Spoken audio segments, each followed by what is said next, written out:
todos, a todas y a todes de nuevo. Pero ahora sí grabando. Para después subirlo más rápido, ya son 122 personas.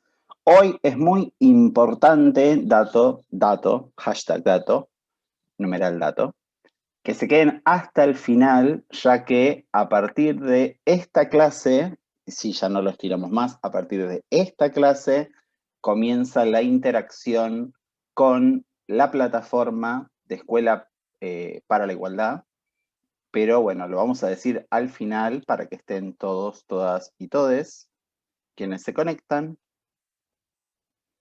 Así que hoy sí o sí se tienen que quedar hasta el final de la clase, escuchar toda la clase atentamente, con el sistema de presentismo con las preguntas, como fue la clase pasada, que les fue bastante bien a la gran mayoría. Y bueno, al final de la clase les vamos a decir a qué dirección tienen que entrar, cómo tienen que entrar y demás.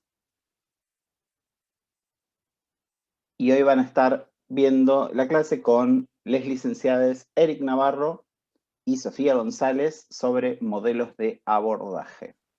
Ya les voy spoileando sobre qué es la temática. Presten mucha atención, tomen nota para poder responder las preguntas del presentismo.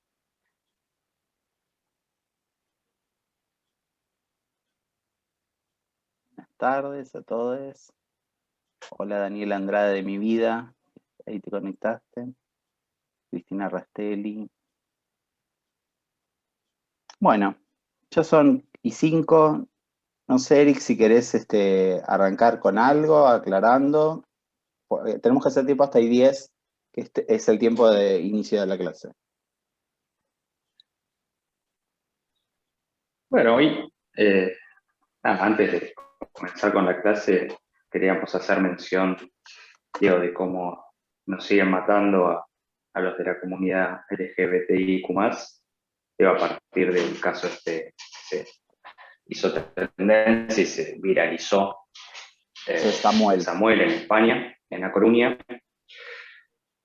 Al grito de maricón lo terminaron matando a palos, a golpes. Entonces, nada, siempre es importante visibilizar estas cosas. Hay muchísimos más que no se viralizan. Entonces, es importante, dar cuenta de que la heteronorma mata. No es simplemente algo que nosotros decimos, sino que a este efecto no son 6 o 7 loquitos, enfermos, lo que sea, ¿no? Como se los quiere catalogar, sino, como dice Rita Segato con los femicidios, son hijos sanos del patriarcado, que podemos decir, son hijos sanos de la heteronorma. La heteronorma mata, y mata efectivamente. Sí. Entonces, bueno, primero hacer mención a eso. Era que era un maricón de mierda. Las últimas palabras que escuchó en su vida antes de que lo maten fue eso, que era un maricón de M. Y bueno, al mismo tiempo sigue desaparecido Tehuel con las personas que lo desaparecieron presas, pero se ve que a la policía no le interesa sacarles información para ver dónde está Tehuel. Y ya van a ser 4 meses sin Tehuel, que desapareció por querer tener un trabajo, una changa. A las personas que después dicen de que por qué se aprueban los cupos laborales y demás, bueno, parte de eso es lo que pasa. Exacto. Entonces, bueno, siempre es importante también visibilizar a cómo las personas del colectivo LGBT sufrimos discriminación, sufrimos maltratos, sufrimos violencia y podemos sufrir muerte simplemente por orientación sexual, orientación de género, identidad de género, etc. Hecha las importantes menciones, vamos a ver una clase en relación a los diferentes modelos de abordaje. Vamos a arrancar con una brevísima teorización. Vamos a pasar a los modelos de abordaje y paradigmas. Luego también vamos a hacer mención a lo que ya hicimos anteriormente en relación a la Ley Nacional de Salud Mental y a las diferentes leyes en relación a determinados puntos que nos parecen importantes para el abordaje y a su vez marcar lo que se viene trabajando y lo que nosotros como Secretaría proponemos, que es perspectiva de género y lo que hemos dado en llamar complejización LGBT. Así que, bueno, últimas cositas que digo yo antes de volverme invisible. Felicitaciones Iván Maidana, que dice que 1 hora antes de ingresar en la clase de la diplomatura se recibió, no sabemos de qué, pero se recibió, felicitaciones. felicitaciones. Patricia Lescano dice que no escucha, bueno, si te digo que debes tener algún problema de sonido no me vas a escuchar, pero bueno, trata de actualizar. Y bueno, les dejo a ustedes, ya que se está haciendo chicle hoy, ya son y 60, ya son 160 personas, y 60, cualquier cosa estaba diciendo. Medíquese, señora. Ya son más de 160 personas, les dejo que les den una hermosa clase Eric Navarro y Sofía González, y nos vemos al final para darles las indicaciones de la plataforma de Escuela de Igualdad. Así que. Gracias, Fer. Gracias. Te esperamos al final. Buenas tardes, entonces, a todas, todos y todos, a esta clase de modelos de abordaje. Y bueno, sí, reitero, digamos, lo que dijeron los compañeros, en el sentido de poder visibilizar ciertas cuestiones que pasan hoy en día, que pasaron también, digamos, durante mucho tiempo, y poder ver, digamos, que no solamente es parte de ciertos grupos de personas, sino de poder visibilizar qué cuestiones sociales, ¿no? Implican, ¿no?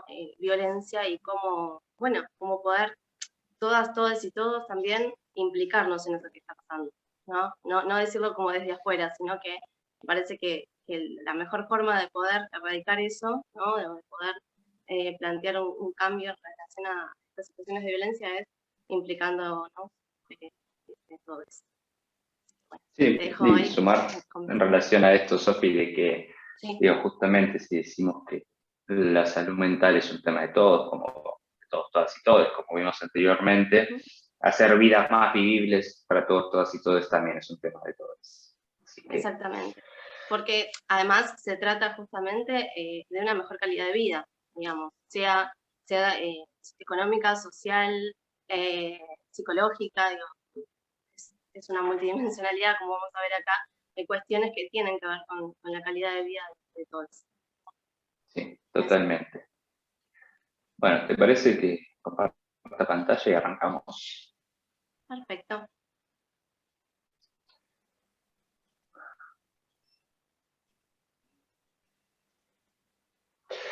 Bien, bueno, como decía, hoy vamos a ver modelos de abordaje. ¿Sí? Como acá, bueno, diferentes contenidos, vamos a hacer una brevísima historización de sustancias y leyes. Luego vamos a hablar de la multicausalidad y complejidad de los consumos, contextos, sujetos y sustancias, los modelos de abordaje y representaciones de cada modelo, y un abordaje integral de los consumos, que es a lo que nosotros apostamos. Bueno, en relación a una breve historización, hay que decir de que el consumo de drogas históricamente ha estado presente en todas las sociedades. Creo que ya lo habíamos nombrado en una clase anterior, pero no hay ninguna sociedad registrada por antropólogos, historiadores, etcétera, en todo el mundo que haya existido que no consuma ningún tipo de sustancias, excepto con los esquimales, que casualmente viven en lugares de mucho frío donde no crecen plantas casi. Entonces, ahí hay una cuestión de que no hay posibilidad de consumo relacionado a su hábitat, a su territorio. Entonces, hasta la década de 1950 casi no había prohibiciones en el mundo. Tenemos algunos ejemplos de excepciones, por ejemplo, el opio en China, que fue prohibido a raíz de las guerras del opio sobre el 1800. En Estados Unidos, con la marihuana, el opio y la ley seca, la marihuana se prohíbe a principios del siglo XX, el opio sobre 1800, ahí también en relación a las guerras del opio. No me voy a poner a explicar lo que fueron las guerras del opio porque es demasiado complejo. Hubo una guerra entre China e Inglaterra, principalmente por el opio. Ya que el opio es uno de los principios activos de la morfina, por eso era tan importante. La morfina como aquello que permite bajar determinadas dolencias. Y la ley seca, que bueno, es bastante conocida, que duró entre 10 y 13 años, que era la prohibición del consumo, venta y producción de alcohol en Estados Unidos, que se dieron cuenta de que no funcionaba, sino lo único que hizo fue llevar el consumo, la venta y la producción de alcohol a la clandestinidad. Ejemplo máximo es Al Capone, conocido por la gran mayoría de nosotros. En 1924, ¿sí?, sale la primera ley en Argentina, ley penal que refiere a los narcóticos, la ley 11.309, ¿sí?, y refiere a la tenencia ilegítima de lo que se considera narcóticos, no hacia el consumo.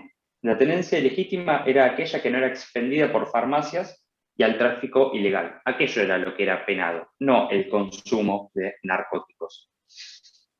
Hay que recordar que, por ejemplo, la cocaína a principios del siglo XX no era la misma cocaína de hoy en día, pero se usaba como anestésico, ¿sí? Entonces, los tratamientos para los que se consideraban en aquel momento toxicómanos, no había producción, no había tratamientos, no era un problema de la medicina, no era un problema de la salud. Esto es esa cuestión, ya que no había casi estudios, ¿no? Hay un estudio de un psiquiatra argentino sobre fines de 1920 sobre los morfinas dependientes. No obstante, no hay producción, ya que no era un tema de interés de la salud. Además de por cómo funcionaba la salud en Argentina, tampoco había mucha producción.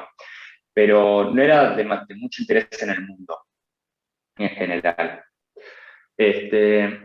Las drogas, ¿sí?, en su momento, tanto como ahora, se me está cortando el sonido. Bueno, a ver, pido disculpas, a ver si puedo pasar. Un segundo. A ver, ahí se escucha mejor. Digan por favor por el chat si se escucha mejor ahí. Sí, dicen que sí. Joya. Bueno, lo que dije anteriormente es casi lo mismo que está puesto en la diapositiva, así que no. Sí, no me amerita. parece, perdón que te interrumpa, ¿no? Sí. Pero me parece que es importantísima la historización en relación al consumo y en relación, ¿no?, a lo que se prohíbe o no, para situar también digamos, el determinante sociocultural e histórico que tiene, ¿no? Lo que es prohibido o lo que es lo que no, digamos, lo que es legal o ilegal, lo que es la función, digamos, que tiene para determinado momento histórico y de qué manera se va a intervenir, ¿no? Políticamente, culturalmente, socialmente, digo, en relación, bueno, hoy en día, ahora estamos hablando de consumo, pero se puede ver en otras cosas, ¿no? Pero acá hablando de esto, me parece que es sumamente importante para ya ir corriendo el foco, ¿no? Desde esto quizás naturalizado que puede haber respecto a que si el consumo es bueno o es malo, si hay que prohibirlo o no, ¿no? Entonces, bueno, puede dar un panorama un poco más amplio. Exacto, totalmente. Pero me están dando mal el PowerPoint. Bueno, hacia mediados del siglo, específicamente 1961, se crea la Convención Única sobre Estupefacientes por medio de la ONU, en la que se ordena toda la legislación existente en todos los países que pertenecían a la ONU e incluía obligaciones relacionadas con el tratamiento médico y rehabilitaciones. ¿Qué quiere decir esto? Cada país perteneciente a la ONU, y en especial los países occidentales, por ejemplo Estados Unidos y los de Europa Occidental, tenían prohibiciones sueltas en relación a determinadas sustancias, en relación al consumo o al tráfico o a la venta de determinadas sustancias. Entonces, en 1961 se crea esta convención para poder unificar criterios mundiales. No obstante, ¿sí?, hay que marcar que en esta convención confluyen tanto el discurso médico como el discurso legal, ¿sí? Ya que se pensaba que el consumo de drogas era una conducta antisocial, era aquello que destruía, pongo comillas, a la sociedad, ¿sí? Era un sujeto antisocial, ¿no?, que implicaba peligrosidad y amenaza, ¿sí? El sujeto que consumía drogas era una amenaza para la sociedad y era peligroso. Entonces, a partir de esta concepción jurídico-médica, es que se justifican los tratamientos compulsivos. ¿Qué queremos decir con compulsivos? Es sin la aceptación de la persona, ¿no? Una persona que encontraban fumándose, por ejemplo, para que sea claro, digo que sucedió, por ejemplo, bastante acá en el país, por ejemplo, con Tanguito, el músico Tanguito, encontraban a alguien fumando un porro por la calle y era internado en un lugar de rehabilitación luego de pasar, obviamente, por la comisaría. Por ejemplo, Tanguito en el dispositivo que tenía el Hospital Borda para toxicómanos, como se llamaban en aquel momento. Entonces, el adicto era considerado un anormal, como ya vimos en la clase 2 o 3, no recuerdo exactamente. El gran problema que tiene la Convención Única sobre Estupefacientes es que no logran ponerse de acuerdo de qué es un estupefaciente, ¿no? Así como nosotros habíamos visto la dificultad para poner una definición certera respecto a lo que es una droga, ¿no? La Convención de Estupefacientes de la ONU no logra poner una definición en relación a lo que es un estupefaciente. Entonces, ¿qué es lo que hacen? Es muy bueno cómo arman la prohibición, que es una lista de sustancias prohibidas.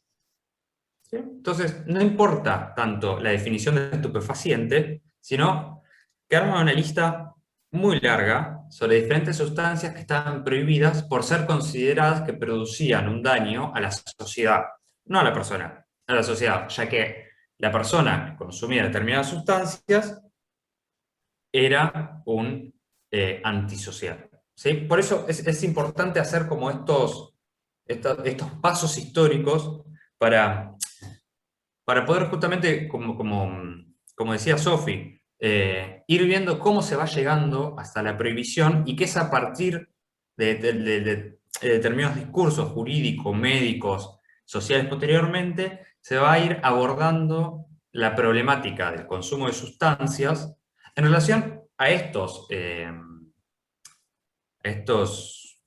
discursos, ¿sí? Totalmente. Y es, digo, a partir de la Convención Única sobre Estupefacientes que comienza la famosa guerra contra las drogas, que todavía algunos países continúan. Sin ir más lejos, la tenemos a la ex ministra de Seguridad, Patricia Bullrich, retomando el eslogan de la guerra contra las drogas, cuando en el mundo ya está más que demostrado que la guerra contra las drogas ha sido un fracaso absoluto. Bueno, adscriben casi todos los países del mundo, inclusive Argentina. ¿Sí? Totalmente. Que incluso, perdón, una última cosita, digo, incluso acá en Argentina, la guerra, digo, quien adscribe, ¿no?, y quien comienza la guerra contra las drogas es quien era ministro de Bienestar de la tercera presidencia de Perón, luego de Isabel Martínez de Perón, López Rega, famoso por la AAA y por su nivel de fascismo y desaparecedor absoluto. Digo, él comienza, ¿no?, todo el proceso de la guerra contra las drogas acá en Argentina, y luego, ¿no?, como una forma de también controlar juventudes, ¿no? De hecho, es bastante interesante, ya que hay artículos a donde él da discursos a donde él dice que es un problema de las guerrillas en aquel momento, ¿no? Cuando en realidad la gran mayoría de las organizaciones revolucionarias, o sea, armadas o no, no permitían ningún tipo de uso de drogas, salvo anfetaminas para las guardias nocturnas. Entonces, digo, ahí vemos justamente, ¿no?, cómo son usadas, ¿no?, las drogas o de diferentes sustancias que alteran la conciencia, como para justificar políticas represivas. ¿Sí? Entonces, digo, bueno, justamente sobre estos ejes vamos a ir haciendo anclaje en los diferentes modelos de abordaje. A ver si Totalmente, Eric. Sí, no, y esto me parece importante ir sobre esto, ¿no? Porque como bien vos decías, todas estas determinaciones de discursos históricos, sociales, culturales, políticos, religiosos, etcétera, ¿no? Van a determinar formas también que continúan, digo, hoy en día, porque a veces uno habla de la historia, queda como algo que está en el pasado y que hoy en día no pareciera que no repercute. Sin embargo, sí, estos discursos van a estar formando la parte de lo que son las tantos determinantes sociales, culturales, como también prácticas en torno a esto, ¿no? No van a estar por fuera. En cada época van a haber determinantes. Entonces, bueno, justamente retomando esto que dice Eric, en la historización, vamos a ver que hay distintas visiones, ¿no? Distintos modos de ver y de acuerdo a cómo se hable, ¿no?, de esto, en relación a lo que están viendo en la filmina como discursos sobre el problema, si quiere, van a haber también modelos que vamos a presentar que van a tener que ver con de qué manera se toma esto que pasa, estas visiones, estos discursos, para poder también determinar ciertas prácticas, ¿no? Porque todos estos discursos y estos modelos van a tener influencia en lo que son las prácticas o la prevención o los efectos que haya para, bueno, hoy en día como estamos hablando de modelos de abordaje, justamente para los abordajes que se van a hacer respecto a los consumos. Así que, ¿qué va a pasar? Uno de los modelos es el modelo ético jurídico. Yo quería aclarar igualmente que si bien vamos a estar hablando sobre varios modelos, del mismo modo que hablamos sobre lo histórico, digamos, es importante recalcar que estos modelos no quedan, ¿no? No es que uno invalida al otro, ¿no? Se retroalimentan, digamos, tienen relación unos con otros, uno no termina, digamos, finaliza a otro como de una forma determinante, sino que hoy en día podemos ver en los abordajes, en las prácticas, bueno, muchas de estas cuestiones que tienen modelos que quizás se llamarían antiguos, ¿no? Que quizás ya no están en vigencia. Así que bueno, el primero de esos modelos que vamos a tomar es el modelo ético-jurídico, donde se postulaba que el problema se centra, digamos, en la sustancia. Bueno, justamente como Eric hablaba, el histórico nace justamente paralelamente a la Convención de 1961 y lo que determina su paradigma punitivo, ¿no?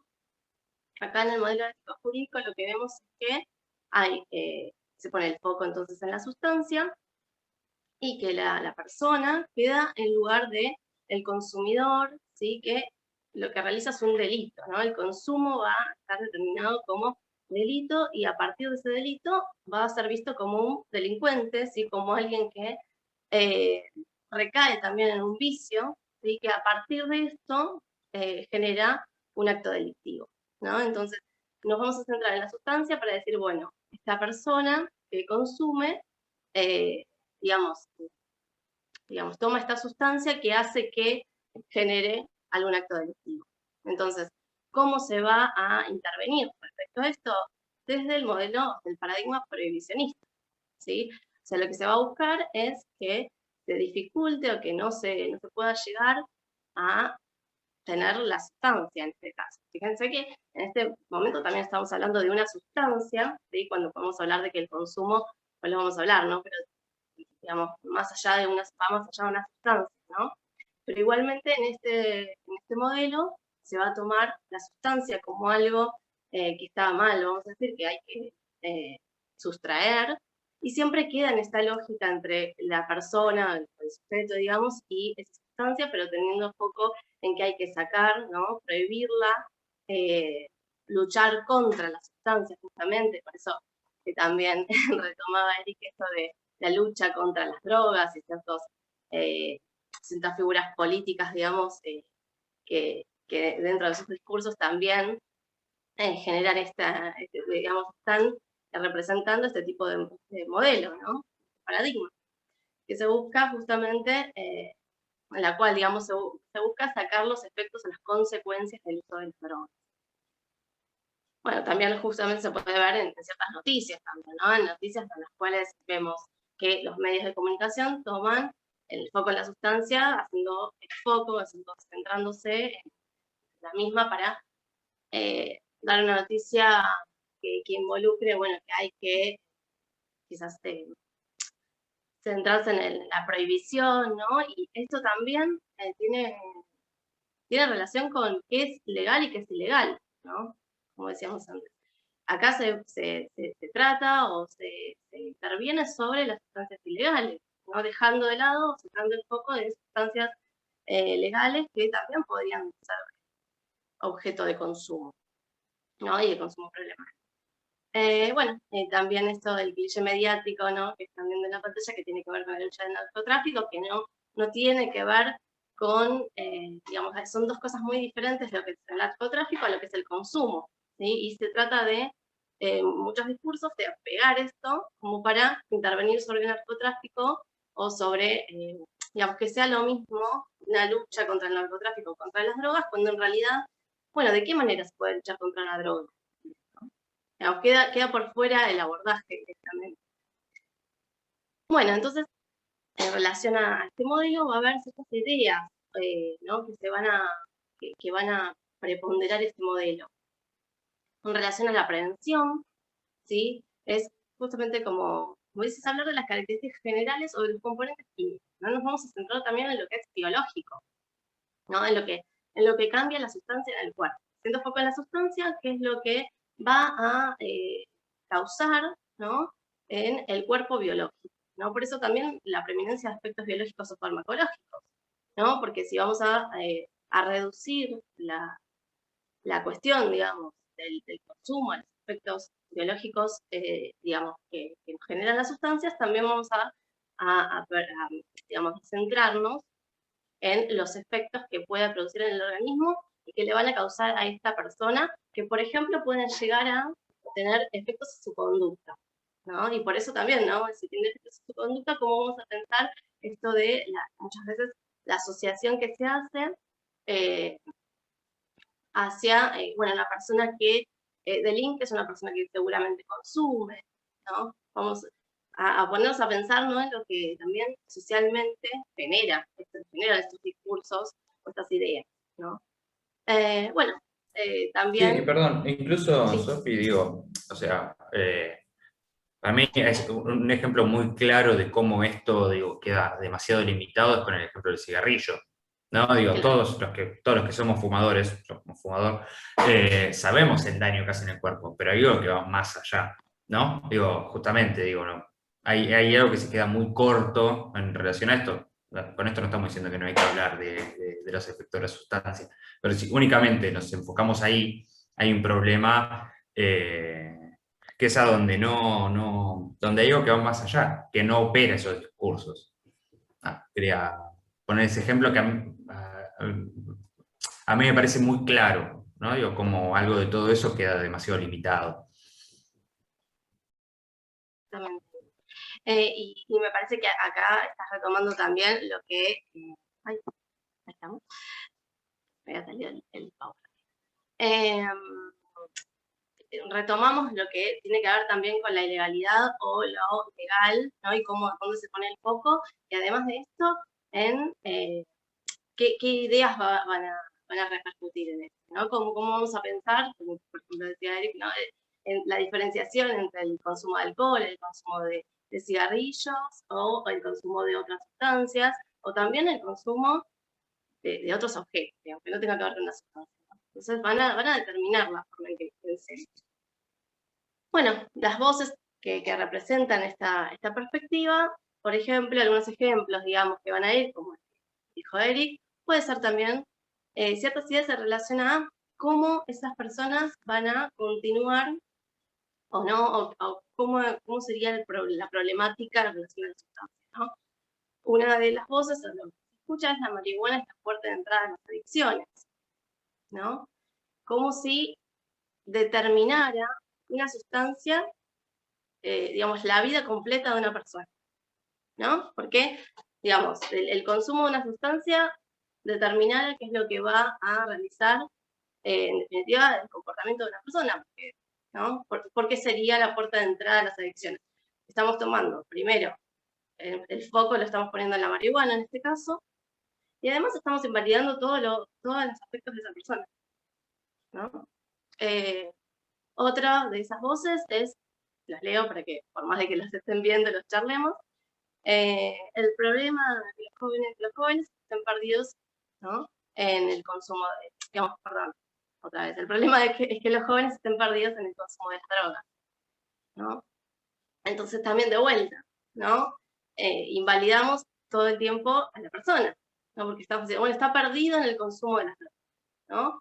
Como si eso fuera lo determinante en relación a lo que se digo, porque esto también va a tener, como dije antes, incidencia en cómo se aborda. Si vamos a abordarlo desde que solamente la problemática está centrada en que la persona no toque, no esté cerca de esa sustancia, como si fuera, digamos, algo haciendo referencia, digamos, a la religión de algo demoníaco, ¿no? ¿No? Entonces, bueno, lo vamos a pensar así, no vamos a tratar de, no vamos a tener una perspectiva en la que se centre en las áreas de esa persona, ¿no? Nos va a quedar por fuera lo biopsicosocial, ¿no? Digamos, no entra, digamos, de ninguna de las. Bueno, otra sería las drogas como un camino de vida, siempre si no volvés, y otra sería consumir las drogas, es delito y son muy dañinas para la salud. ¿No? Ahí están los dos, ¿no? Por un lado, que dejan a la persona en un lugar, digamos, delincuente, ¿no? Donde, o sea, para la persona, como se la invalida, obviamente se la encierra, ¿no? No queda otra forma, porque esa dualidad no permite más que,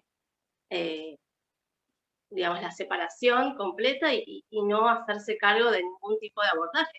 Digo, más allá de lo individual, porque acá está visto desde un lugar individual, políticamente, socialmente, ¿no? No hay ningún tipo de abordaje. Es simplemente hablar. A ver. Sí, Bueno, incluso, perdón, están hablando en el chat.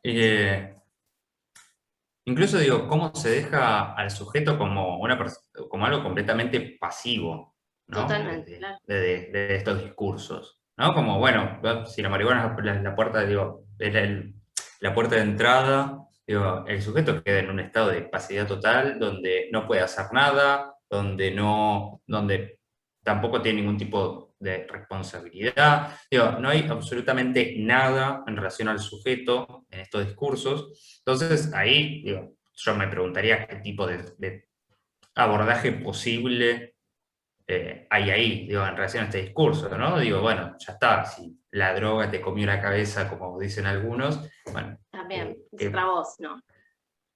Claro, digo, ¿qué posibilidades para ese sujeto? Totalmente, claro, por eso queda por fuera, ¿no? De cualquier intervención, pero respecto de la calidad de vida de las personas, ¿no?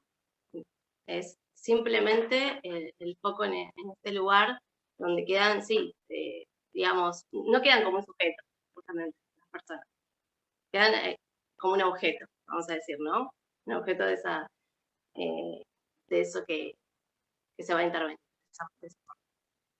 Bueno, pasando a otro modelo médico, que es el modelo médico sanitario, acá vamos a pasar, si bien tienen cuestiones en común, vamos a pasar a que el problema ya no sería el objeto de por sí, sino sería el sujeto, ¿no? Se va a poner el foco en este caso en el sujeto. Y si antes se veía a esta persona como un delincuente, ¿no? En este momento se lo va a ver como alguien enfermo, válido, que no tiene también, digamos, de alguna manera se lo ve como pasivo, ¿no? porque estamos volviendo por más de que pongamos el foco en el sujeto, eso no quiere decir, o en la persona, no quiere decir que lo tomemos en su actividad, en aspectos complejos, ¿no? Psicológicos, sociales, en todo lo que digamos, lo que lo forma, o lo que, digamos, sus áreas en relación a su vida, ¿no? Lo que genera a lo mejor peor calidad de vida. Entonces, desde ese lugar vamos a pensar que esta persona es un enfermo, y que es algo también crónico, ¿no? O sea, se lo va a intentar curar, rehabilitar, ¿no? La visión siempre es desde un punto de vista biologicista, individualista, que va a tener sus bases, ¿no? En el modelo médico hegemónico en este caso. En este caso se va a situar, digamos, como máximo exponente a la medicina, al médico, ¿no? Como alguien que puede, digamos, curar en términos de diagnosticar y tratar, ¿no? A esta persona para poder reinsertar. Fíjense que igual estoy hablando del modo que estoy hablando también, me estoy situando en un sujeto, digamos, devenido en objeto, porque también es esto, ¿no? Es un paradigma totalmente patologizante, ¿no? ¿Quién es la persona que dice qué es lo que, a ver, digamos, se lo pone como máximo exponente, digo, como referente en este modelo, al médico, a la figura médica, con la posibilidad de decirle al sujeto qué es, ¿no? ¿Qué le pasa? Y cómo tiene que hacer, qué es lo que va a hacer para poder curarse o reinsertarse, que esa es la problemática en cuestión, ¿no? O sea, no es tanto la forma de vida o el padecimiento, no está centrado en esto, sino en poder adaptarse de alguna manera a esa sociedad, ¿no? Entonces, obviamente vamos a atender a revictimizar al sujeto, a ponerlo en este lugar de tutela, ¿no? A pensarlo a pensarlo en el paradigma de la adicción, no de los consumos problemáticos, porque la adicción va a tener justamente esta cuestión de ser crónico, ¿no? De que siempre va a ser adicto, y a ponerle este rótulo a esta persona, ¿no? Que de esto voy a decir algo que por ahí fuera de esta clase hablábamos con Eric, que tiene que ver con esto de que es muy distinto que una persona pueda llamarse del modo que quiera, ¿no? Y en este caso, muchas veces poder tomar la cuestión de la adicción para poder nombrarse, que alguien, ¿no? En el lugar de, por ejemplo, un médico, alguien que va a decirle a este sujeto lo que tiene o no que hacer, o de qué manera se va a adaptar a la sociedad, bueno, cómo tiene que llamarse, cómo lo va a llamar directamente, ¿no?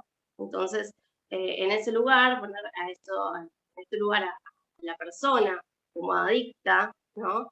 Y de la cual, digamos, también obviamente va a ser salvado, rescatado de esta enfermedad, también plantea como, digamos, en el modelo anterior, una cuestión individual. ¿Sí? Una cuestión individual, pero ya va a ser tomada ya no desde la prohibición y, digamos, la cuestión jurídica, sino desde la medicina, ¿no? No sé si querés acotar algo. No.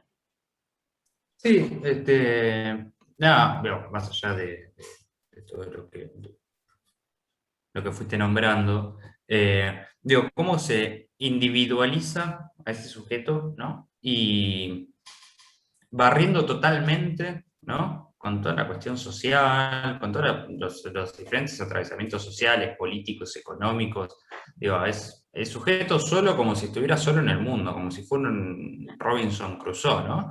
Entonces, digo, hay algo ahí justamente de que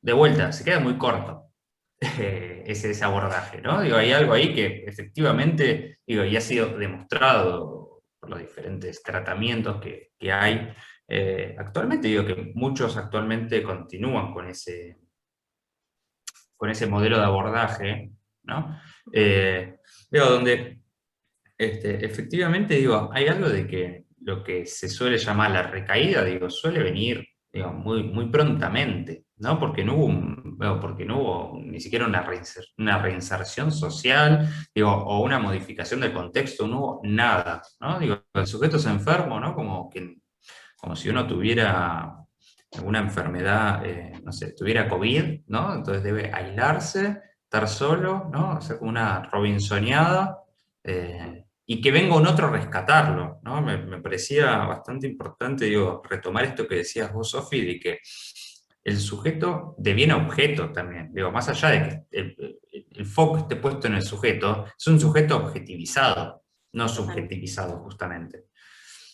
Eso. Sí, y con desde esa lógica, ¿no? Se tiende a la medicalización, ¿no? Bueno, ¿cuál sería el problema? Viene siempre desde el mismo lugar, el modelo médico diciendo, bueno, esta va a ser la solución definitiva para eso, pero ni siquiera, ¿no? Toma el estatuto, como decíamos, bueno, el COVID en todo caso es una cuestión que se acota, ¿no? Un tiempo. Ni siquiera pasa esto, ¿no? En general es algo de toda la vida, ¿no? Porque empieza a ser esta cuestión crónica. Entonces, también, bueno, va a tener obviamente consecuencias en la vida de esa persona, más allá del tratamiento en sí. Sí, incluso digo esto, ¿no? Esta cronificación de la adicción, ¿no? Digo, de que, bueno, uno es adicto para toda la vida. Digo, quizás hay algunas personas que le sirven y está bien, no estamos discutiendo eso, sino, digo, justamente el modo de abordaje, ¿no? Que es diferente, ¿no? Digo, si uno simplemente aborda ahí, digo, de vuelta, se queda corto. Digo, hay un montón de otros factores que intervienen en el consumo de sustancias. Ya lo vamos a ver. A complejizarlo, pero sí, sí, me parece importante igual decir esto, ¿no? Es verdad, no, pareciera que si no uno está, digamos, diciendo que todo es malo dentro de esos modelos. Digo, por eso lo dije anteriormente en relación a que esto, digamos, fluctúa constantemente y tiene relación, ¿no? Vamos a decir, como dice Eric, me parece muy importante hacer el foco en que esto deja de lado un montón de cuestiones que hacen hincapié también en la subjetividad de esa persona, en lo cultural, en otros códigos. Bueno, las ideas asociadas a este enfoque entonces son esto, ¿no? Desde ese lugar, ¿no? Desde el modelo médico, que alguien o este tratamiento va a hacer hincapié en el fortalecimiento de este individuo, que pueda decir que no, superar el problema desde la voluntad y el esfuerzo, ¿no? Inculcar hábitos saludables. Y en el imaginario colectivo también se criminaliza a esta persona, se las aísla, ¿sí? Como si contagiara, ¿no? Entonces hay algún tipo de paralelo, ¿no? O algo que trae el modelo anterior, que también tiene que ver con esto. Si bien ya esa persona no es tomada como un criminal, ¿no? El cual se tiene que encerrar, que es relativo igual, ¿no? Porque muchas veces este modelo también se tiende a encerrar, pero desde otro lugar, ¿no?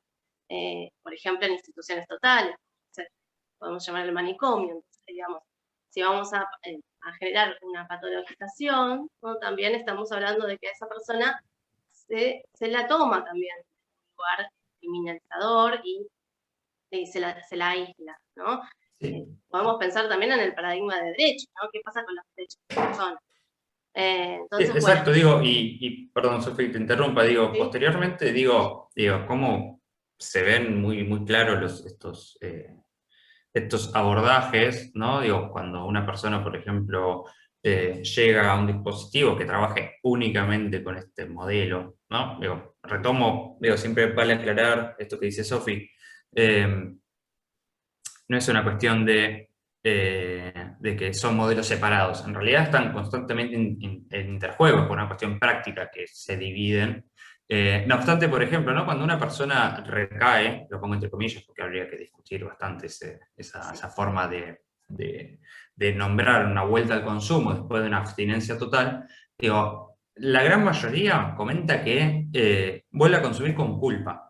¿No? Entonces digo, ¿cómo vuelve la culpa? ¿No? Digo, porque aparece diciendo, yo no pude decir que no, no tuve voluntad, ¿no? Y bueno, qué sé, hay un montón de otros factores, ¿no? Más allá de poder decir que no. ¿no? En psicoanálisis se diría que es demasiado yoico, y el yo es lo más endeble que tenemos, ¿no? Digo, entonces, digo, justamente digo, poder también ver la contracara de estos modelos, que es lo que tratamos de marcar, es importante porque efectivamente tiene efectos. Tiene efectos subjetivos, así como decíamos que en su momento que la subjetividad se produce, bueno, digo, efectivamente estos discursos producen subjetividad. Entonces, digo, hay que tener en cuenta siempre desde dónde se está hablando.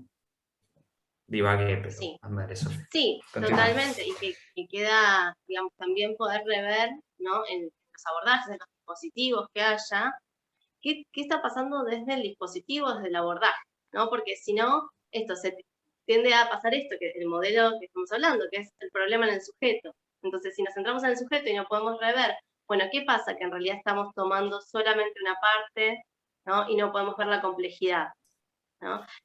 Ahí, ¿qué pasa con las instituciones que abordan desde este lugar y que quizás después el problema recae en la persona, ¿no?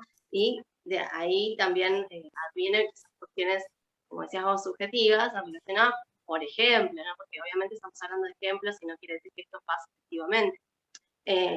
Puede pasarle a algunas personas y a otras no. La culpabilidad, ¿no? Y cómo eso puede llegar a retroalimentar cuestiones que quizás hacen padecer a esa persona, ¿no? Así que bueno, desde este lugar también las voces o las que ya bueno, algunas estuvimos diciendo, pero me parece que las voy a nombrar como para ir charlándolas, que representan las representaciones sociales, si se quiere, de esto, a veces tienen lugar en ciertas frases, ¿no? que pueden hacernos ruido. Y bueno, uno de esos es un tema de voluntad, el que quiere salir, sale. Esto también pasa muchísimo con otras cuestiones, a ver, que bueno, no tiene que ver exactamente con esto, pero digo, en salud mental pasa muchísimo, ¿no? Que esto es un tema de voluntad. Y quizás para una persona no, ¿no? Y hay que rever qué es lo que a esa persona le hace bien, ¿no? O desde dónde hay que abordar para que esa persona esté mejor, ¿no? No solamente es una cuestión de voluntad. Pero también socialmente, ¿no? Se piensa mucho esto, ¿no? Más allá de la cuestión de abordajes o, digamos, o agentes de salud. Entonces es una lógica, una representación compleja o complicada, diría yo más complicada, para el lugar donde se está poniendo esa persona. Bueno, otra sería el que consume drogas, no le interesa su vida ni su salud, que va desde el mismo lugar. Mejor alejarse de los que se drogan porque quedas pegado, ¿no? Que esto, que es la consecuencia que también tiene en las personas que consumen, que quizás esto, ¿no? Se aísla más a una persona por una cuestión que le está sucediendo, simplemente. Bueno, las personas adictas tienen problemas de debilidad, también, ojo a qué tomamos, ¿no? Bueno, yo digo, me voy por las trampas, digo, ¿qué tomamos como debilidad? ¿No? Bueno, esto, significaciones en juego. A los adictos hay que mandarlos a centros de rehabilitación porque son dañinos para la sociedad, ¿no? Volvemos a hacer una cuestión simplemente de adaptación social, y que tiende a tener el foco o la intervención respecto a instituciones de encierro. Bueno, otro de los modelos va a tener que ver con el modelo psicosocial. Si bien tienen una cuestión cronológica, ¿no? Estamos hablando del modelo médico-sanitario, que es en los 70s, ahora el modelo psicosocial, que es en los 80s, mediados de los 80s. Y bueno, en este caso también corre el foco de la sustancia hacia el sujeto. En este caso se pone el foco totalmente en lo que tiene que ver con el malestar psíquico, ¿no? Esto que se llamaba antes de enfermedad, ahora se tiende a cerrar en lo que es un malestar psíquico, ¿no?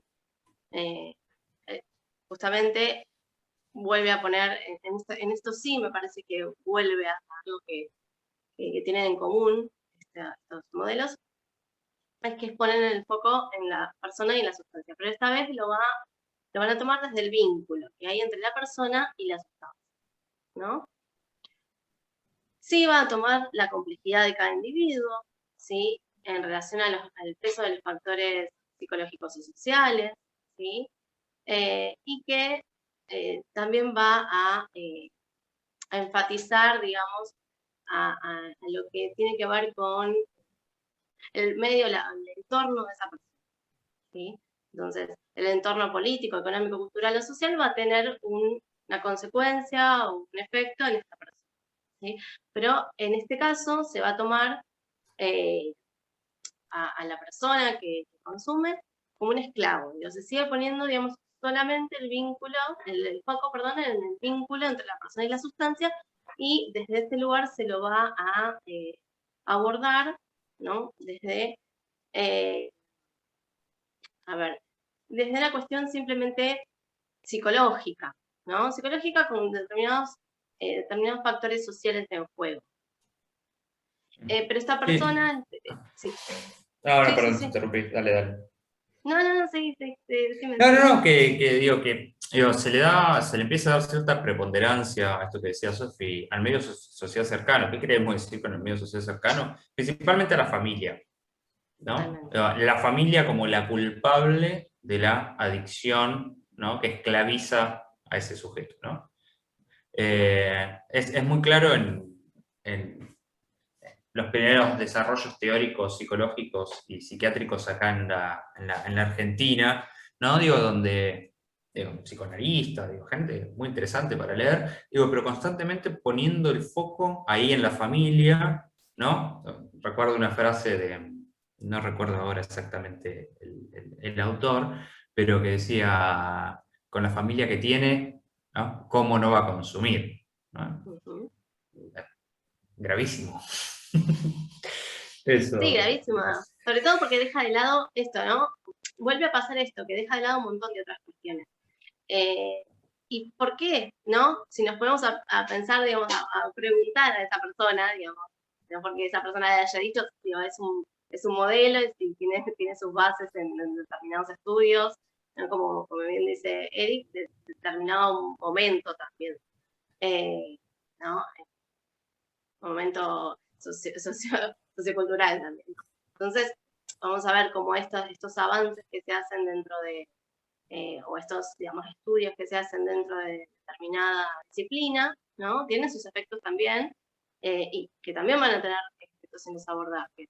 Por eso, me parece que es central esto que decía, ¿no? Esto de lo social o cultural que se enfoca en este modelo, va a tener efectos porque, a ver, también reduce la cuestión a simplemente lo histórico de esa persona, o sea, o lo que va a tener que ver con los primeros vínculos, los vínculos que pueden ser los vínculos primarios, ¿no? Que decía Eric, los padres, o con quién estuvo, o si estuvo alguien de la familia o no, ¿no? Y empiezan a ver este tipo de ideas, ¿no?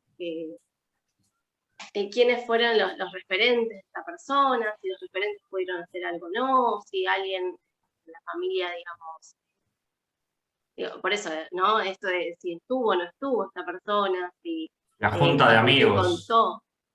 Claro, totalmente, qué pasó con los amigos, o con quién estuvo en su adolescencia, o qué es lo que pudo copiar, etcétera, ¿no?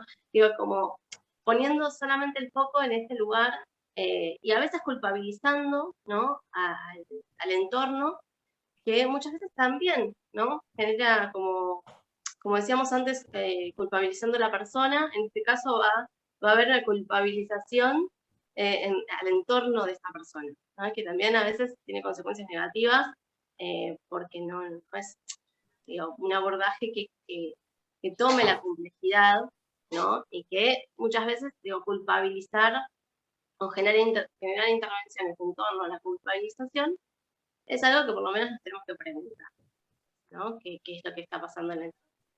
Entonces, bueno, como las ideas asociadas justamente va a tener no va a ser como que la persona cae en las drogas, ¿no? También, fijémonos, también desde a dónde quiera esta persona o este sujeto, ¿no? Porque si pensamos que el medio, digamos, en relación a su crianza o en relación a su construcción psíquica, digamos, es el culpable, ¿no? Por donde tenemos que poner el foco. También qué pasa con la subjetividad de esa persona, con lo que puede hacer esa persona, con lo que no. ¿Qué es esto de caer en las drogas? Como si no hubiera ningún tipo de fuerza en esa persona o de digamos, motivación, etcétera, ¿no? Más allá de lo que es la motivación, te digo, en relación a todo lo que compone a esa persona.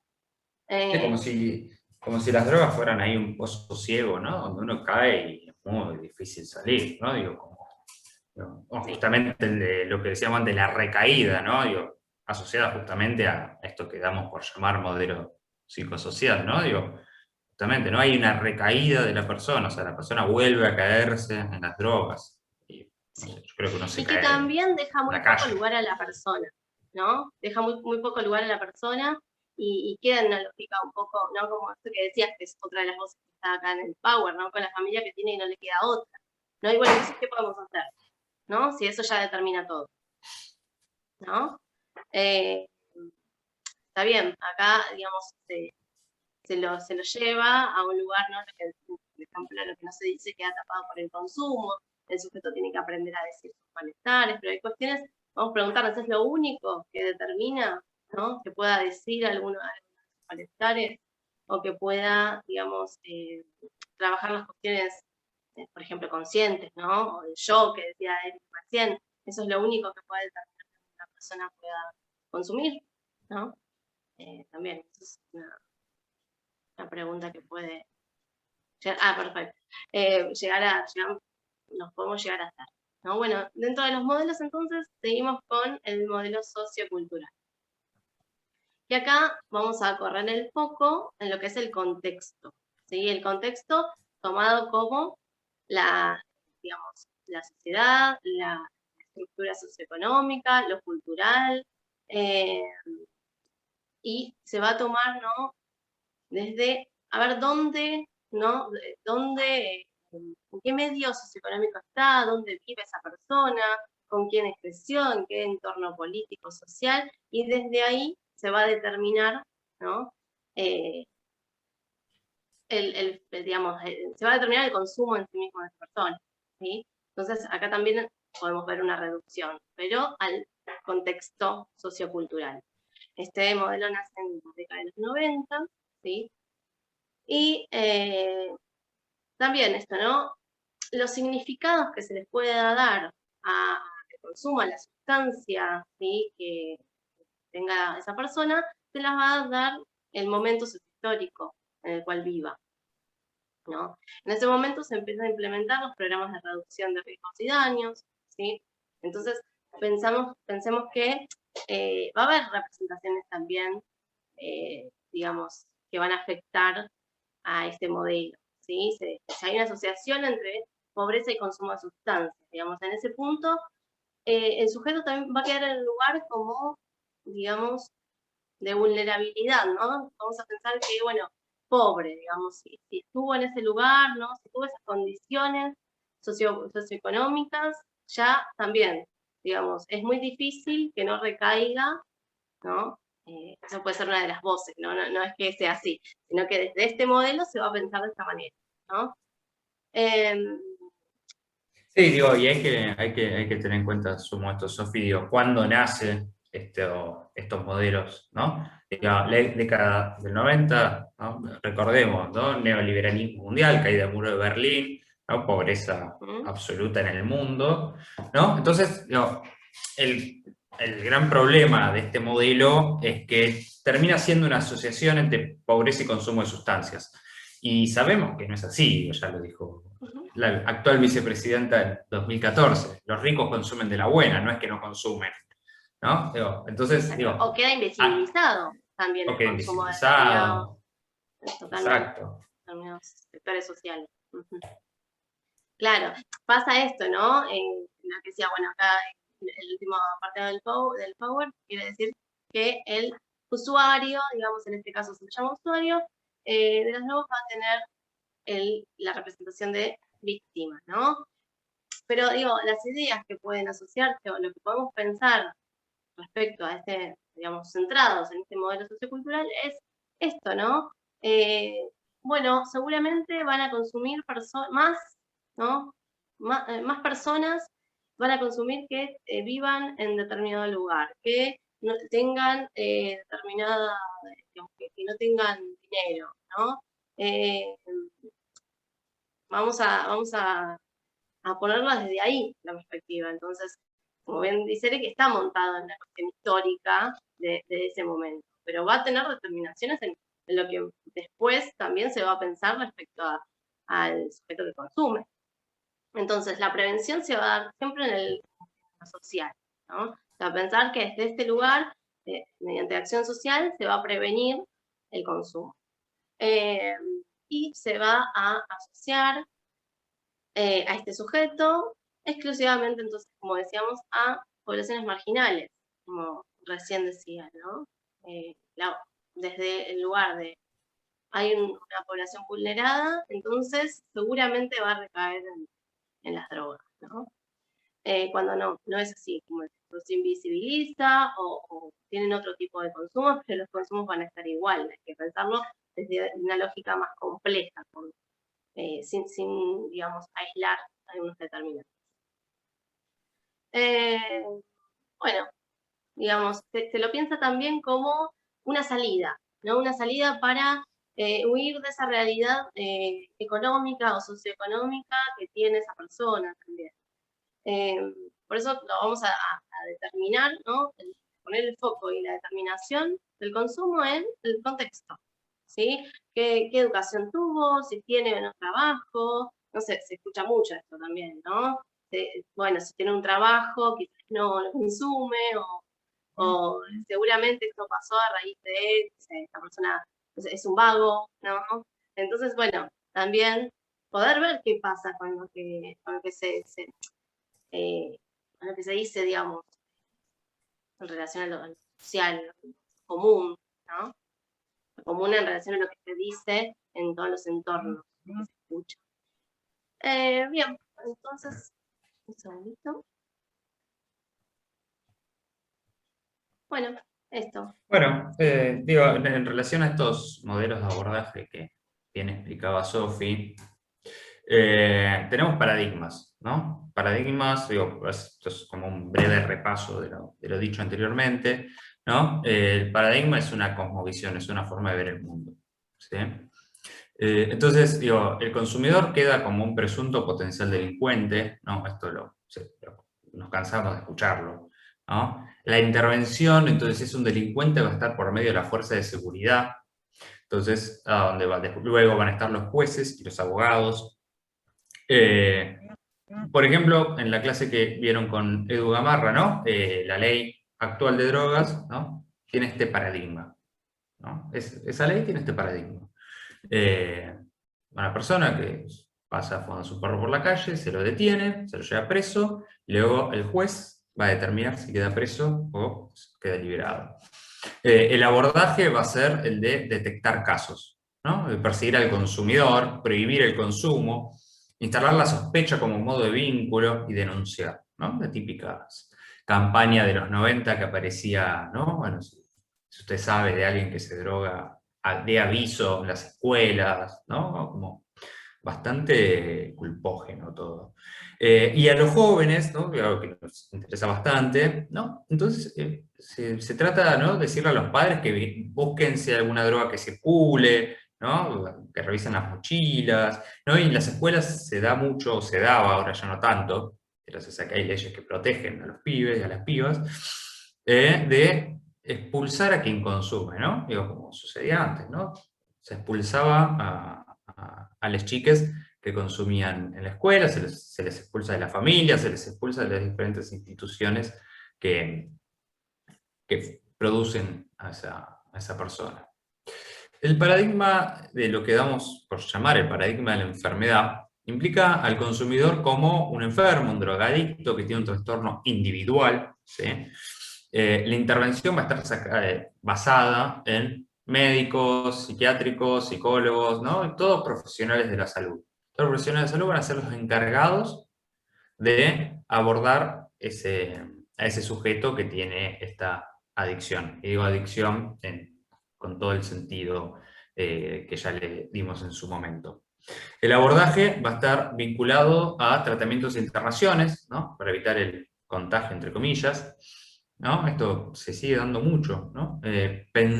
Las instituciones de rehabilitación, las más conocidas, las granjas, pensadas, digo, justamente para alejar al sujeto de su realidad, no para ponerle un corte, ¿no? Al consumo, como quizás se podría llegar a pensar, quizás un poco más actualmente, sino como una forma de alejar al sujeto de ese medio, ¿no? Como en su momento se hacía con los locos y los psiquiátricos.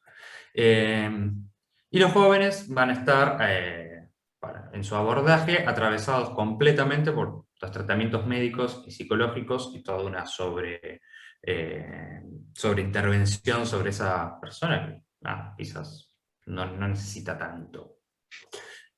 Y el paradigma de la información, ¿no? El consumidor es visto como un pasivo que no tiene decisión, que cae en la trampa de la droga, ¿no? Esto lo solemos escuchar bastante. La intervención va a ser a partir de especialistas en la temática, como toxicólogos, que van a grandes programas de televisión muy pomposos y dicen qué es lo que hay que hacer, o que informan los daños que produce determinada sustancia, sin tener en cuenta más que eso. El abordaje, ¿no? Va a ser justamente sobre advertir sobre riesgos y daños de cada sustancia, difundir imágenes que asusten, ¿no? Muy claro en los atados de cigarrillos, que te ponen, ¿no? Una imagen de un feto muerto y te ponen cigarrillo, no sé, hace daño, si estás embarazada o algo así, ¿no? Me gusta mucho que dice el cigarrillo daña tu economía. Me parece que esa es la más efectiva campaña anti-cigarrillo. ¿No? Y va a ser brindar herramientas para poder decir que no, únicamente. Y a los jóvenes se los va a instar a escuchar charlas, a trabajar sobre la autoestima y las habilidades sociales, ¿no? Esto pasa mucho en las escuelas, ¿no? Que van especialistas, y pongo especialistas entre comillas, a decir, ¿no? Todo lo que los pibes ya saben, ¿no? Digo, la gente, yo creo que hay una subestimación muy grande de las personas que consumen o que pueden llegar a consumir como cualquiera de nosotros, nosotres. Digo, o sea, los pibes ya saben, las pibas ya saben que la droga hace mal, ¿no? No es necesario decirlo, ¿no? A nivel biológico, hace mal a nivel biológico. Me parece que, digo, es una subestimación enorme sobre estas situaciones. Entonces, bueno, acá tenemos un gráfico, ¿no? Como más resumido, ¿sí? Y a lo que nosotros, digo, justamente apostamos es una mirada multidimensional e integral, ¿no? Que tenga en cuenta a los sujetos como sujetos de derechos, ¿sí? Esto es sumamente importante, digo, porque tienen derecho, por consumir determinada sustancia.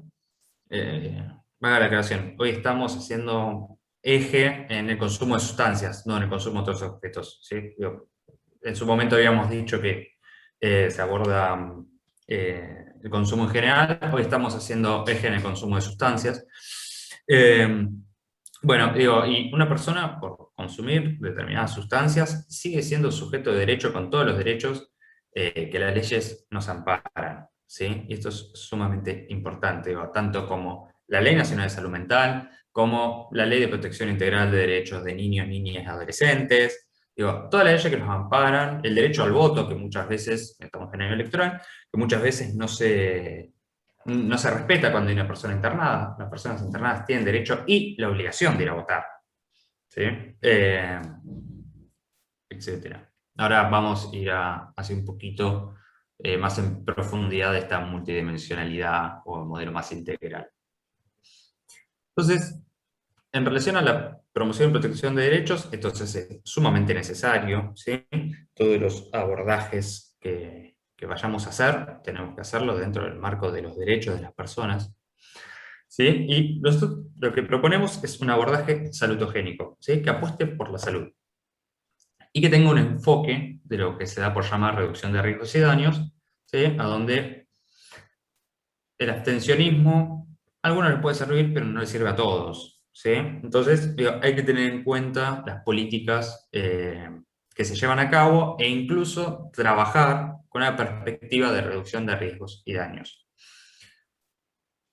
En relación a esto, lo que nos interesa destacar es que le vamos a dar suma importancia a la función que tiene el determinado consumo o el consumo para ese sujeto. ¿Sí? Que la función puede estar atravesada por múltiples variables. ¿Sí? Acá ponemos el foco en el sujeto, pero atravesado por múltiples variables. ¿Sí? La función que puede llegar a tener determinado objeto, ¿no? Por ejemplo, ¿no? Una persona que consume únicamente marihuana, para poner un caso leve. No, bueno, ¿qué función está cumpliendo la marihuana ahí, ¿no? En ese sujeto que está atravesado por variables culturales, económicas, políticas, familiares, sociales, etcétera, etcétera, etcétera, ¿no? La función cumple, la sustancia cumple una función, o sea, creemos y apostamos a que cumple una función particular o múltiples funciones. Entonces, nuestro foco va a estar puesto ahí, al menos de la parte psi, ¿sí? Que es en la que, bueno, yo y Sofi trabajamos. Y por ejemplo, en el caso del policonsumo, ¿no? ¿Qué función tiene el consumo, ¿no? El acto de consumir. Quizás ahí, ¿no? No enfocado únicamente a una sustancia, sino justamente hacia el acto de consumir. Entonces, por eso nosotros hablamos de que es necesario la multidimensionalidad y la interdisciplina. Totalmente, Eric. Y digo, esto que decías en relación a la función, me parece que, tomando lo que decís, poder ver no solamente la función hoy en día, sino en la historia del consumo, ¿no? Esa persona. Entonces, esto, no dejando de lado las múltiples variables que van a tener en esa persona, tomando la función que cumpla en este momento y también en la relación que puedo tener en la historia de esa persona, ¿no? Este consumo o este objeto de consumo. Totalmente, totalmente. Incluso, digo, el consumo de determinadas sustancias no es lo mismo en todas las situaciones, ¿no? No sé, el caso más claro, ¿no? El consumo de alcohol en una cena familiar, ¿no? Digo, donde, bueno, corren botellas de vino, cerveza, etcétera, ¿no? Bastante común, que ahí no se ubica ningún problema, ¿no? Pero si la persona, ¿no? Digo, hay algo en relación al consumo en determinada situación que puede llegar a ser problemático y que puede llegar a tener determinada función, o no, ¿no? Digo, como tampoco sobredimensionar, culpabilizando, ¿no? Porque me parece que justamente lo que se logra es culpabilizar a ese sujeto. Sí, totalmente. Y más allá de esto que, digo, nosotros tomamos lo sí, como decía Eric, pero digo, no tratar de llenar todo en una disciplina, ¿no? Si psicologizamos, digamos, en la situación, bueno, vamos a tomar solamente la función, no solamente los determinantes que le llevan a esa persona, ¿no? O la función que cumple en la historia de esa persona, vamos a dejar de lado otros tipos de cosas. Entonces, ni tomarlas de una lógica totalmente social, ni totalmente psicológica, ¿no? Poder también hacer, bueno, algún trabajo que después vamos a ver, va a hablar también de eso. Sí, totalmente. Entonces, por eso nosotros planteamos la multidimensionalidad. ¿Qué queremos decir con multidimensionalidad? Es la relación, la interrelación, ¿no? Que va a haber entre el sujeto, el contexto y la sustancia. ¿Sí? Esto es sumamente importante, digo, está bien, el sujeto está atravesado por el contexto, etcétera, ¿no? Digo, pero hay que poder, o hay que tratar de poder leer, digo, todas las diferentes variables, ¿no? Un poco, bueno, reiterando todo lo que venimos diciendo, ¿no? Para comprender la problemática, primero hay que tener una mirada de la complejidad, ¿sí? El pensamiento de lo complejo, ¿no? Y pensar en términos relacionales. Entonces, ¿dónde se va a alojar la problemática? ¿Se va a alojar solo en el sujeto? ¿Se va a alojar solo en el contexto? ¿Se va a alojar solo en la sustancia? No, en la interacción de todos estos, de todas estas dimensiones. Sofía, ¿querés continuar? Exactamente. Sí. Y justamente por eso, por lo que decía Eric, que vamos a tomar la interrelación o la vinculación entre estos factores, vamos a tomar, digamos, no solamente la relación, la vinculación, sino poder entender o poder enfocarnos, ¿no?, en que, digamos, no hay, a ver, es parte de lo que decía Eric, ¿no? No hay un enfoque centrado en una de estas dimensiones, ¿no? Y tampoco hay un enfoque centrado en estas tres relaciones, pero en relación a que un consumo va a ser problemático de por sí, ¿no? Un poco como veníamos diciendo, ¿no? Vamos a pensar en que la relación entre el sujeto, en la sustancia, el contexto, no tiene por qué ser determinantemente problemático, ¿no? Entonces vamos a situarnos en estas dimensiones, en la relación, en la vinculación que tienen, y sumado a esto a la función que va a tener para esa persona, justamente implicando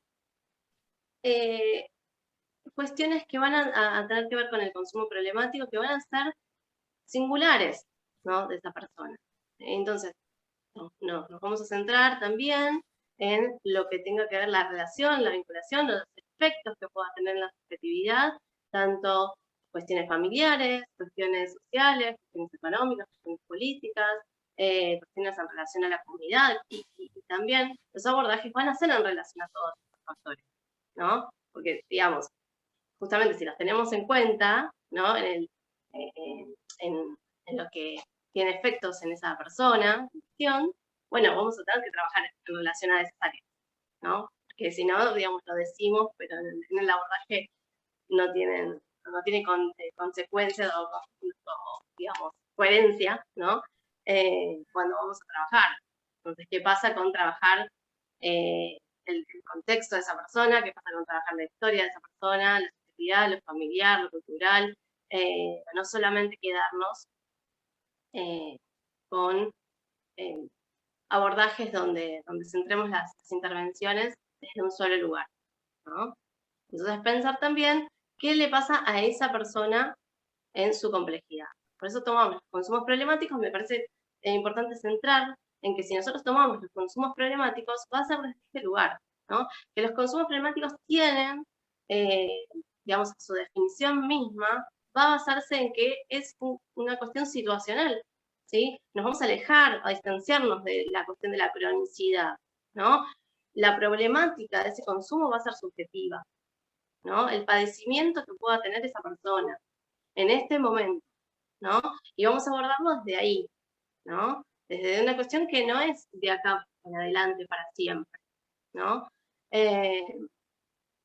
Y justamente también desarmar algo que venía armado desde lo histórico en relación a los abordajes, en relación a los modelos que veníamos teniendo, que si bien esto, ¿no?, van a incidir siempre todos los modelos, y podíamos ver que quizás en modelos que estaban en otro tipo, digamos, más adelante en el tiempo, esto de la recaída, ¿no?, como cae, por ejemplo, el sujeto, igualmente lo ves en modelos anteriores, también victimizando a la persona y también criminalizando a la persona. Entonces vamos a tratar de centrar esto que queda como díada, quiere decir diada justamente, que quede centrado en la vinculación entre el sujeto y el objeto. En este caso estamos hablando de sustancias, así que vamos a hablar del sujeto y la sustancia, ¿no? Y vamos a entrar en una complejidad en relación a todas las áreas que forman parte de la construcción de una persona, ¿sí? Alejándonos totalmente de explicaciones unívocas, ¿sí? Entonces, para eso también nos vamos a centrar en lo que son los derechos de las personas y los sujetos de derecho, que Eric va a explicar. Bueno, como decía antes, retomo un poco de lo que decía antes, que parece que me adelanté un poco. Nuestra propuesta, ¿sí?, nace, para empezar, por el respeto por los derechos de la persona, ¿sí? Entonces, también tener en cuenta, donde el Estado, las instituciones y la sociedad civil, o sea, todos, debemos proveer los recursos materiales y simbólicos para reparar los derechos vulnerados de las personas en situación de consumo problemático. ¿Qué queremos decir con esto? La gran mayoría de las personas en situación de consumo problemático, ¿sí?, tienen derechos vulnerados. La gran mayoría de las personas tenemos derechos vulnerados. Y las personas que se encuentran en situación de consumo problemático, aún más, ¿no? Por ejemplo, el derecho a la salud, ¿no? Entonces, bueno, justamente ahí es donde todos debemos proveer y a su vez reclamar, ¿no? Nuestro derecho también es reclamar al Estado y a las diferentes instituciones el hecho de que se respeten y se hagan cumplir los diferentes derechos de las personas, ¿no? ¿Por qué decimos esto? Porque la subjetividad es situacional, ¿no? Traigo lo que decía Sofía antes, ¿no? Está afectada por diferentes factores contextuales, intervinientes, lo singular y las variables en común, ¿no? No se puede pensar el sujeto por fuera de la situación en la que se encuentra. Cuando uno interviene con una persona en situación de consumo problemático, siempre tiene que tener en cuenta de que esa persona tiene una historia por detrás, ¿no? Hay un montón de factores y de dimensiones que están atravesando a esa persona. Entonces, eso implica, que está en situación, ¿no? Es el sujeto en situación. No es lo mismo estar ahora que dentro de 3 horas. Va a haber otros atravesamientos por lo que vamos a estar atravesados justamente, ¿no? Yo dentro de 3 horas no voy a estar acá en este Zoom, ¿no? Vamos a tener otro tipo de atravesamiento. Incluso ahí, en eesos pequeños detalles, también es importante tener en cuenta. Sí, sí, Eric, y no solamente, digamos, esto que me parece recalcar, esto que decís de ahora, ¿no? Y no va a ser lo mismo estar acá dando el Zoom que después cuando, digamos, cuando lo termines, ni un fin de semana que en una semana, ni tampoco en determinados momentos de tu vida, ¿no? Exacto. No solamente en relación a lo etario, sino también en relación a las situaciones que pueda vivir la persona. Tampoco es lo mismo estar atravesando, por ejemplo, una problemática de violencia, la redundancia, digo, para decirlo, porque justamente retomar lo que decía Eric al principio, ¿no?, de la charla. Entonces, bueno, también poder pensar qué cuestiones nos están atravesando a nivel social y cultural e individual,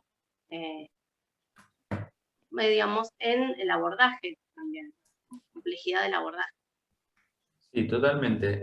Entonces, al ser tan complejo, ¿no?, la temática de los consumos problemáticos de sustancias, ¿no?, se nos hace necesario e incluso obligatorio trabajar desde la interdisciplina, de la interdisciplinariedad, ¿no? ¿Por qué? Porque la prevención, ya sea primaria, secundaria o terciaria, implica una construcción colectiva, ¿no? Es una constante construcción entre diferentes saberes, ¿no? La interdisciplina implica que cada una de las disciplinas, ¿no?, o sea, psicología, medicina, acompañamiento terapéutico, operadores socioterapéuticos, cada quien con su disciplina va a aportar diversos enfoques, diversas miradas, en miras de concretar la articulación de saberes, prácticas, tecnologías, ideas y representaciones, ¿sí?, tanto en el ámbito académico, en el ámbito de las instituciones de salud, en la administración pública y también en la sociedad, ¿sí? Esto nosotros insistimos mucho, ¿no?, en el día a día, en el cotidiano, ¿no? También ahí se están construyendo sentidos, valores, ¿sí?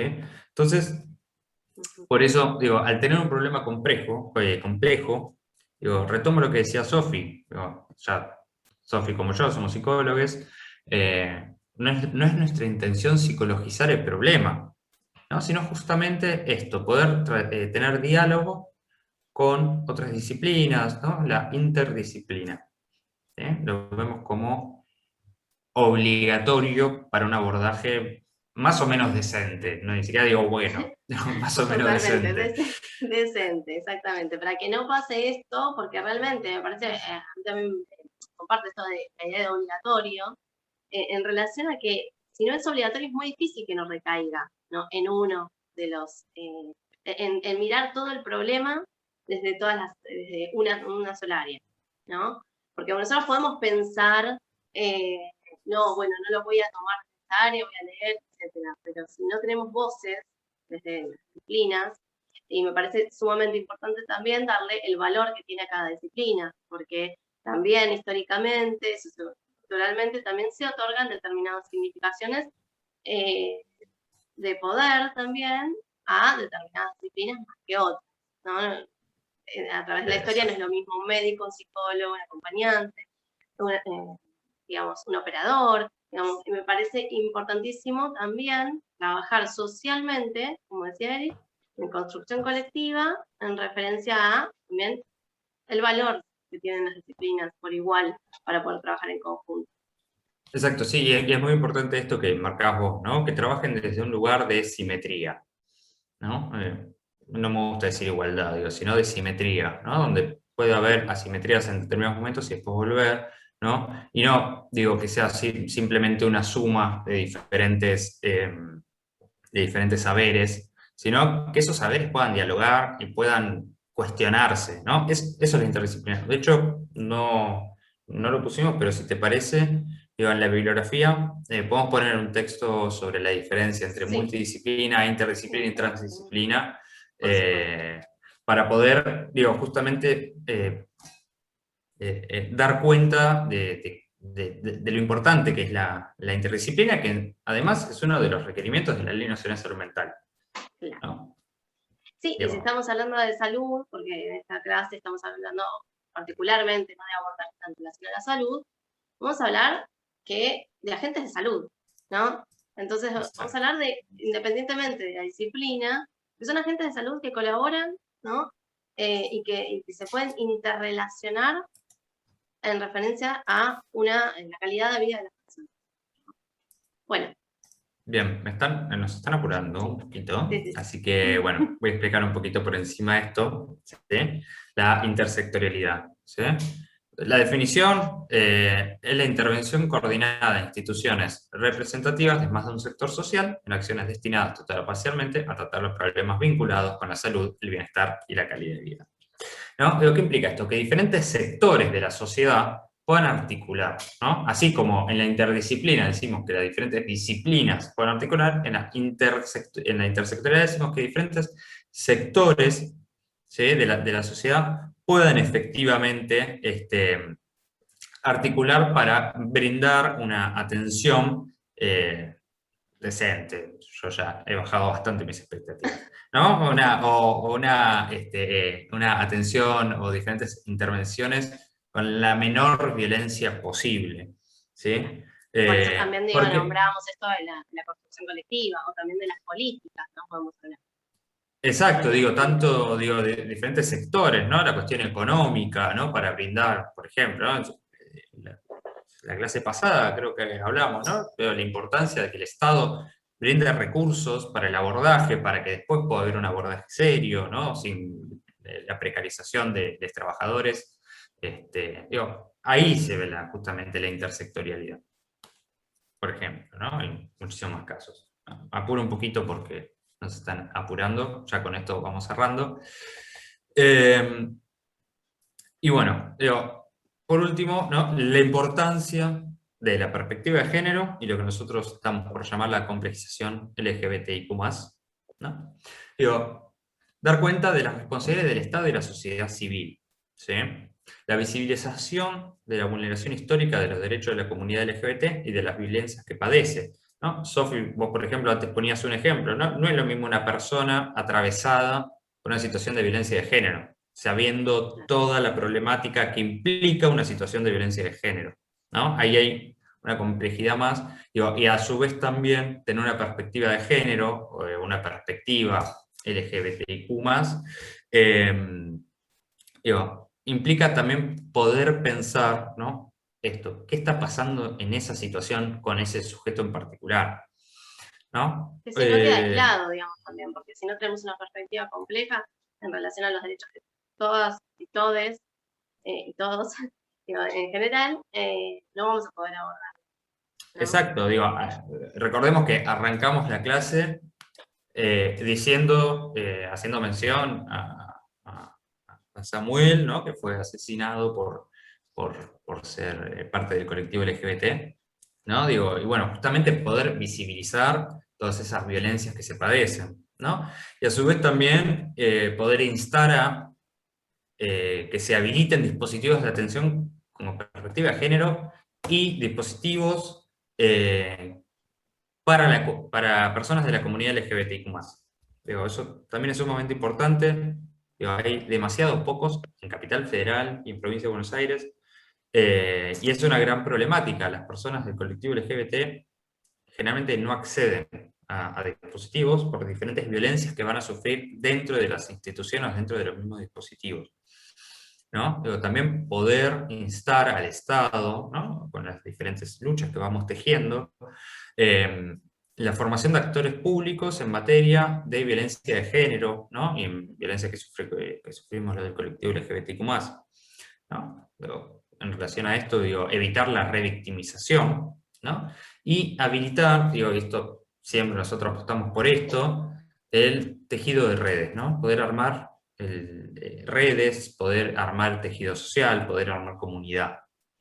¿Sí? Digo, esto es sumamente importante, no es simplemente dar cuenta de que, bueno, sí, las personas del colectivo LGBT son violentadas, sino también, bueno, ¿qué es lo que sucede ahí? ¿Por qué son violentadas? ¿No? Y bueno, poder dar cuenta justamente de los diferentes factores, ¿no? Hablábamos de que la heteronorma mata, y bueno, muchos consumos también se dan, digo, cruzados, atravesados totalmente por la heteronormatividad.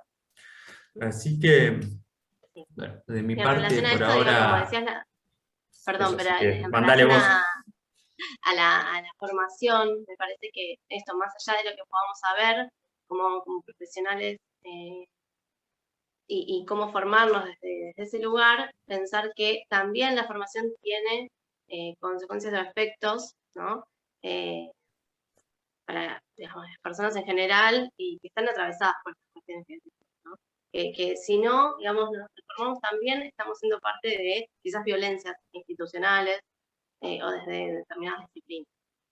Exacto. Bueno, habiendo dicho esto entonces. Bueno, dejamos de compartir y pasamos a las preguntas. ¿Sí? Que decidimos impunemente dar la clase de corrido y luego pasamos a las preguntas, a muchos comentarios. ¿Te parece, Sofi? Los voy leyendo y lo vamos contestando entre ambos.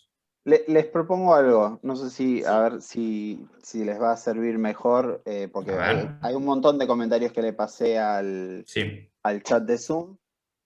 Explico lo de la escuela igualdad, mientras que los leen y seleccionan algunos así que quieran complejizar y lo leen después. Sí, dale. ¿Les parece? Sí, dale, mandale. perfecto, dale, Fer. Así les doy tiempo para que los vayan leyendo y los seleccionen. Vamos a explicar el tema de la plataforma virtual, que a partir de esta clase tenemos esa nueva... ¡Ay, no me sale! Ese nuevo ejercicio para cada una de las clases. Esperen que no encuentro cómo compartirlo. Un segundito. Quise brindarles tiempo, pero no me está saliendo. A ver, vamos. Ahora sí.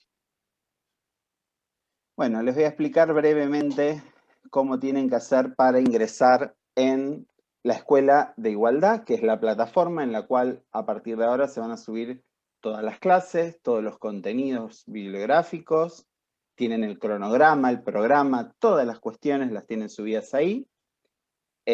Van a tener que ingresar en la página que les figura ahí, que es escuelaparalaigualdad.org.ar. ¿Y cómo sabemos el tema del usuario y la contraseña?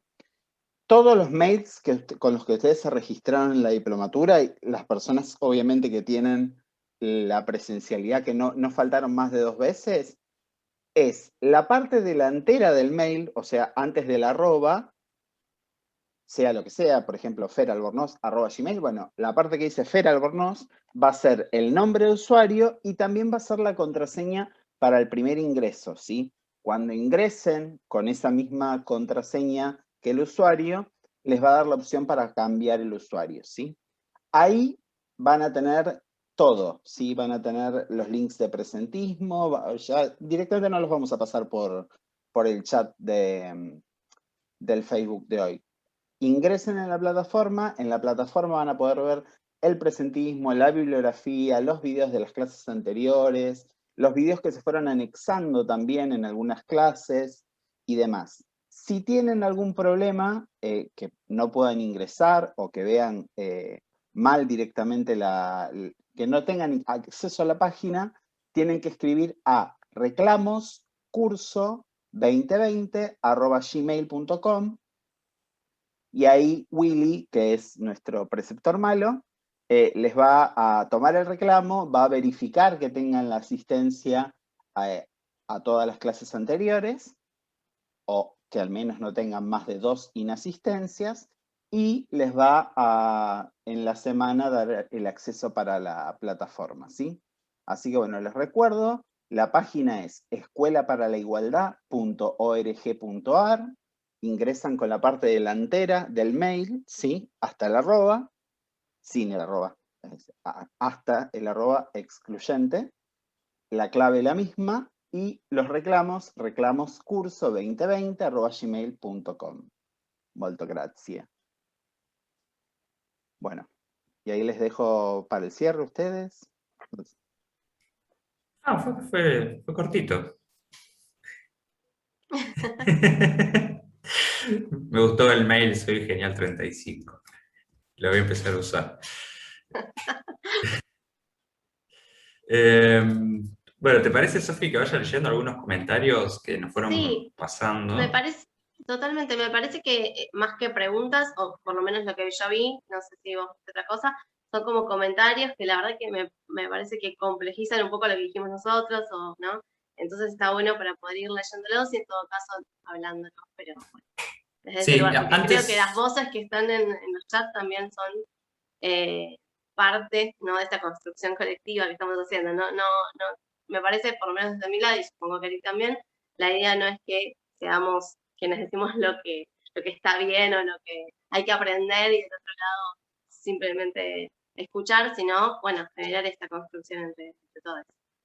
Sí, totalmente. Digo, como decimos siempre, nos encantaría hacer un Zoom donde podamos charlar, donde podamos intercambiar, pero priorizamos, digo, que haya más gente. Digo, el Zoom no te acepta más de 100 personas, lamentablemente. Así que, bueno, por ahora esta es la modalidad que hemos encontrado. Igualmente con la plataforma están los foros y ahora vamos a poder interactuar. Digo, ya, digo, ahí va a haber ya una respuesta directa de parte de los docentes. Y incluso van a poder dialogar entre ustedes. Exacto. Tienen que completar el foro de presentación, presentándose como si fuera la clase 1, y después de cada clase tienen que completar el foro de la clase correspondiente. Exacto, sí, para nosotros es muy importante, digo, porque al no poder verles, al no poder dialogar con ustedes, más que por algún comentario por Facebook, digo, ahí es a donde realmente nosotros vamos teniendo un verdadero termómetro de lo que va sucediendo en relación a diferentes clases. Digo, si se entiende, si no se entiende nada, digo, como poder también ir viendo un poco eso. Una aclaración antes de pasar a los diferentes comentarios también es el hecho de que ahora que tenemos la plataforma, la bibliografía ya está, de esta clase ya está subida a la plataforma, como toda la bibliografía de las clases anteriores, pero esta en particular quería decir que dejamos 3 textos, uno en relación a los diferentes modelos de abordaje, ¿sí?, que fuimos viendo, otro en relación a puntos territoriales, es una experiencia de Cedronar bastante interesante, ¿no?, de pensar un abordaje territorial, y el tercer texto es la Convención Única sobre Estupefacientes de 1961. Sí, recuerden, digo, toda la bibliografía que nosotros le vamos pasando ya está en la plataforma y en agosto va a haber una consigna de articulación, ¿sí? Así que yo recomiendo que vayan leyendo. Vi algunos comentarios de gente que estuvo leyendo, así que súper piola.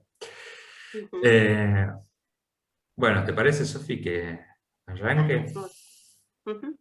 Bueno, acá hay un comentario de Feynman, que estuvo de moda con elegante esta semana que pasó.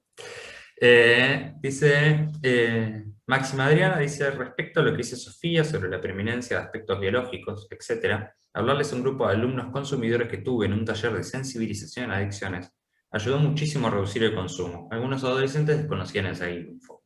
Mezclas, por ejemplo. Pero como dice Eric, igual va más allá. El resultado fue positivo en ese taller, amigos. ¿Quieres responder, Sofía, o hacer un comentario en relación a esto? Sí, que me parece que esto, ¿no? Tomar, creo que esto que nombra, no tengo el nombre, así que no quiero esta persona. Máxima. Máxima.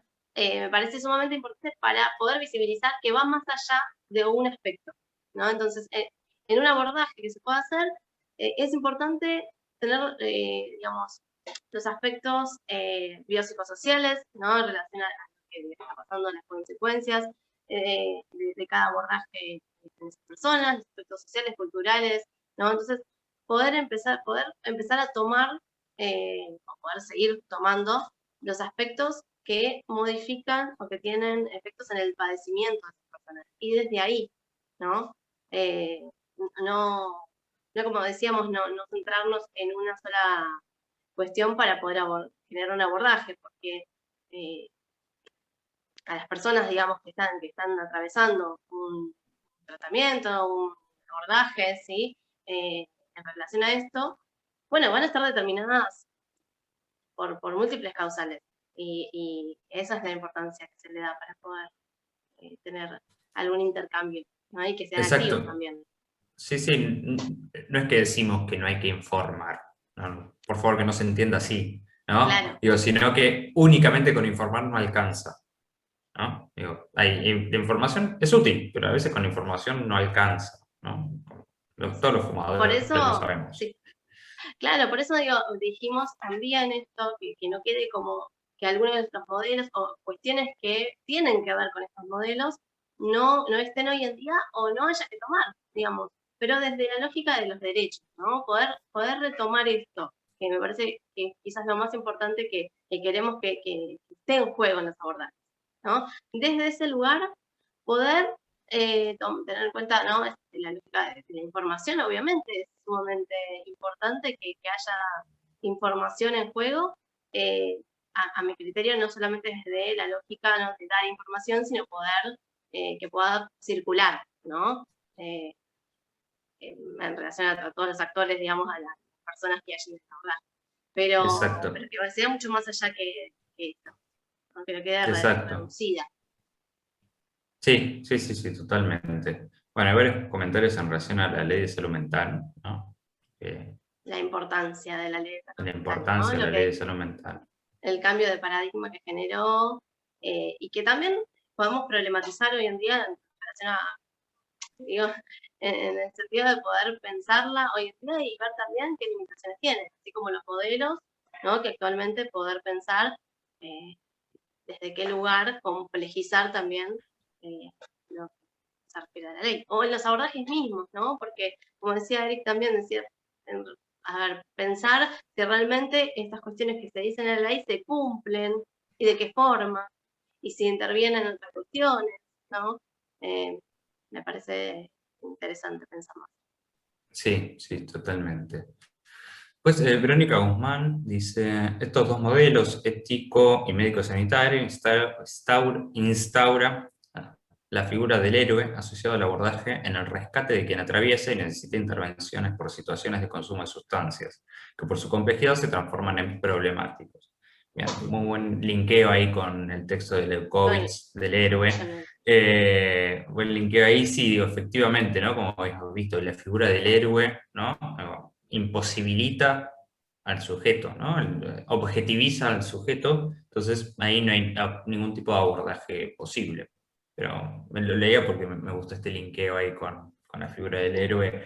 Bien, hay algo ahí que digo, vamos haciendo un recorrido entre las diferentes clases tomando, ¿no? Como ya cosas anteriores, digo, por eso quizás hay cosas que a veces se repiten, digo, pero porque, digo, no es un tema sin el otro, lamentablemente no podemos dar todo de una, ¿no? Entonces, bueno, vamos transitando, teniendo en cuenta de que, o con la idea de que se va leyendo, de que se va tratando de masticar un poco los textos que nosotros proponemos y la mirada que nosotros proponemos, que no es la única, que no es la mejor, no, es la mirada que nosotros proponemos porque creemos en ella.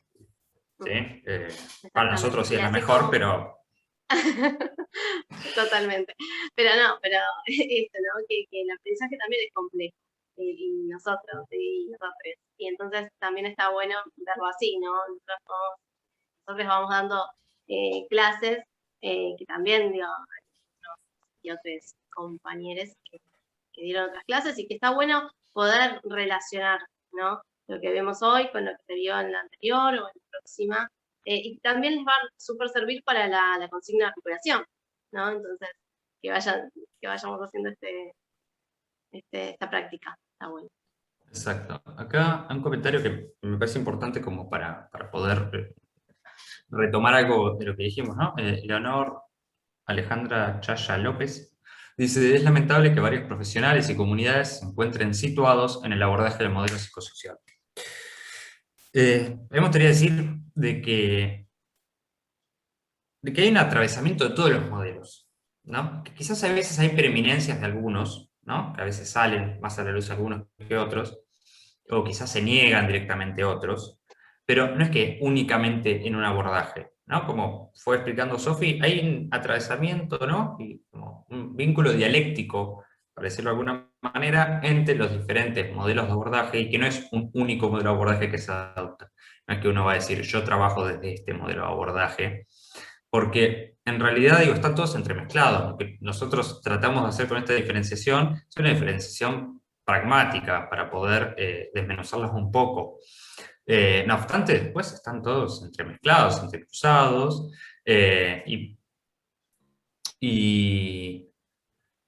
digo, me parece que decir que está únicamente situado en el modelo tal, digo, es también Reducirlo, oficiar ¿no? de, exacto, sí, de reducirlo, ¿no? Hacia únicamente eso. Y no, probablemente también estén otros, digo, o haya pequeñas intervenciones que apunten hacia otro modelo, ¿no? Digo, como que creo de que hay que, digo, es a lo que apostamos siempre, complejizar la mirada. Sí. No sé, ¿querés decir algo más en relación a esto? O... No, complejizar la mirada y también, digo, pensar los abordajes y el poder también, a ver, no sé cómo explicarlo, pero me refiero a que desde la lógica o el paradigma de derechos humanos, ¿no? Poder pensar cuál es el abordaje que quizás que genera una mejor calidad de vida para la persona en cuestión, ¿no? Y poder también pensar quizás que hay limitaciones en determinados abordajes y digamos, enunciarlo, ¿no? Digamos, o denunciarlo también, ¿no? Si se quiere. Pero poder, digamos, visibilizar que quizás en algunos hay preeminencia, como decía Eric.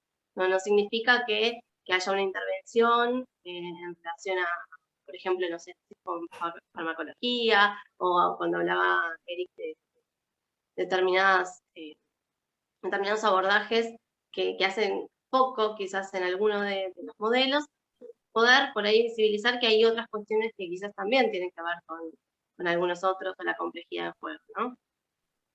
Exacto, sí, totalmente. ¿Te parece? Hay muchos comentarios. ¿Te parece? Leo uno más ya para cerrar, ya siendo casi las 9, ¿no? Cierro con el último. Siendo PSIS, nos vamos a correr un costado y voy a tomar justamente por eso para despsicologizar un poco. Dice Soledad Sartirana, perdón si lo digo mal. Dice un abordaje integral, evitar los círculos de derivación, donde los abordajes son fragmentados, la importancia del trabajo social. Digo, justamente, ¿no? a lo que apuntamos nosotros, ¿no? Poder hacer un abordaje integral, ¿no? Y no, bueno, de acá, de allá, ¿no? Bueno, justamente poder tener un equipo interdisciplinario, ¿no? En las instituciones, en los diferentes dispositivos, eso también es sumamente importante.